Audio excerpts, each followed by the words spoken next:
दिल्ली की हवा में जब शाम उतरती है और लाल किले की दीवारों पर धूप आखिरी बार अपना स्पर्श छोड़ती है, तो लगता है जैसे ये किला चुपचाप सिसक रहा हो, क्योंकि इसके पत्थरों में वो कहानियां दबी हैं जिन्हें सुनकर दिल कांप उठता है।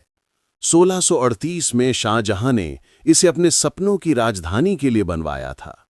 शान, रोशनी और खुशहालियों का एक ऐसा ठिकाना जहां रंग महलों में हंसी गूंजती थी, मीना बाजार की गलियों में चूड़ियों की खनक सुनाई देती थी और दीवाने खास में तख्ते ताऊस आसमान की तरह चमकता था।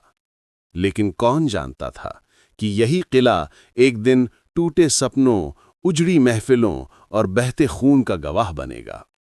नादिर शाह के हमले में जब इस किले की शान शौकत लूट ली गई, तो शायद महलों की दीवारों ने पहली बार अपने ऊपर गिरे आंसुओं को महसूस किया होगा। लेकिन असली दर्द तो 1857 की उस लड़ाई में शुरू हुआ, जब आज़ादी के अरमान लिए भारतीय सिपाही इस किले की दीवारों पर चढ़कर आखिरी बार लड़े, और उनकी चीखें, उनकी टकराती तलवारें, उनका गिरता लहू आज भी शायद इस मिट्टी में गूंजता है। बहादुर शाह जफर, जो कभी इस किले के बादशाह थे, जब अंग्रेजों ने उन्हें कैदी बनाकर इसी किले में मुकद्दमे के लिए पेश किया, तो उनकी थकी आंखों ने उन दीवारों को देखा जिन्होंने कभी उनकी शाही हुकूमत देखी थी, और आज उन्हें बेबस होकर देखा। ये वो पल था जब किला खुद भी शर्मिंदगी से झुक गया होगा, क्योंकि उसके सामने उसका अपना आखिरी बादशाह टूटा हुआ खड़ा था। और जब ब्रिटिश हुकूमत ने इस किले को सैन्य अड्डा बनाया, तो इसकी महफिलें सूनी हो गईं, गलियों में हंसी मिट गई, रंग महलों की खुशबू राख हो गई, और वो चहल पहल जो कभी इसकी पहचान थी, इतिहास के अंधेरे में गुम होने लगी।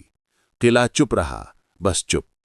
फिर दिल्ली की धड़कनों के बीच खड़ा लाल किला सिर्फ ईंटों का किला नहीं, बल्कि उन बादशाहों की सांसें हैं जिनकी कहानियां आज भी इसकी दीवारों में गूंजती हैं।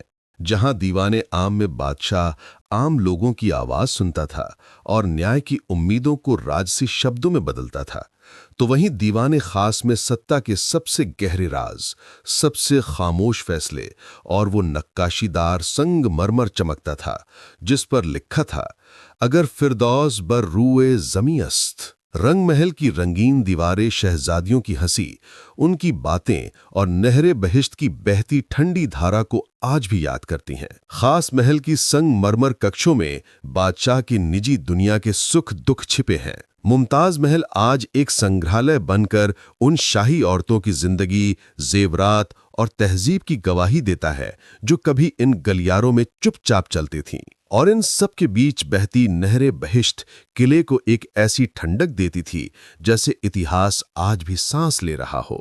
और जब सूरज इस किले की दीवारों पर उतरता है, तो लगता है जैसे मोहब्बत, सत्ता, दर्द, गिरावट और आज़ादी का हर सफ़र इन लाल पत्थरों में हमेशा के लिए कैद हो गया हो।